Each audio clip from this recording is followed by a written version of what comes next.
Shalom everyone, this is Ate Ai, Maslum Kem. Guys, may nag-request sa akin na gawan ko raw ng conjugation ang iwasan or avoid. In Hebrew, lihi mania. Again, pag-aaralan natin kung paano natin ito sasabihin kapag present tense, past tense, and future tense according to the gender. Okay guys, bonat kill.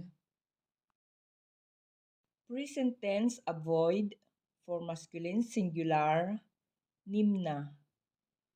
Ani, nimna. Ata, nimna. Hu, nimna. Present tense avoid for feminine singular, nimnaat. Ani, nimnaat. At, nimnaat. Hi, nimnaat. Present tense avoid for masculine plural or mixed gender, nimnaim. Anachnu, nimnaim. Atem, nimnaim. Hem, nimnaim. Present tense avoid for feminine plural, nimnaot. Anachnu, nimnaot. Aten, nimnaot. Hen, nimnaot. Okay guys, for past tense, avoided. Nimnate. Nimnata. Nimnat. Nimna. Nimnia. Nimnanu.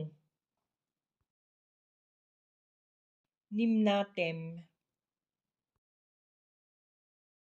Nimnaten. Nimniu. Nimniu. Okay guys, let's move to the future tense. For future tense, will avoid. Ani, imana. Ata, timana. At, timani. Hu, yimana. Hi, timana. Anachnu, nimania. Atem, timanu. Aten, timanana. Hem, yimanu. Hen, timanana. Okay guys, now ito naman ang imperative or ang command. Imperative, avoid for masculine singular, himana. Imperative, avoid for feminine singular, himani. Imperative, avoid for masculine plural, himanu. Imperative, avoid for feminine plural, himanana.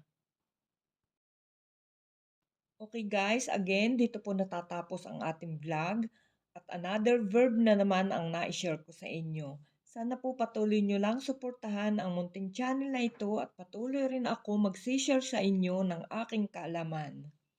Maraming salamat sa patuloy nyong panonood sa aking mga vlog at sa mga hindi pa po nakasubscribe, please subscribe na. Don't forget to like, share, comment, At huwag rin pong kalilimutan, i-click ang notification bell para lagi kayong ma-notify kapag may bagong upload na videos.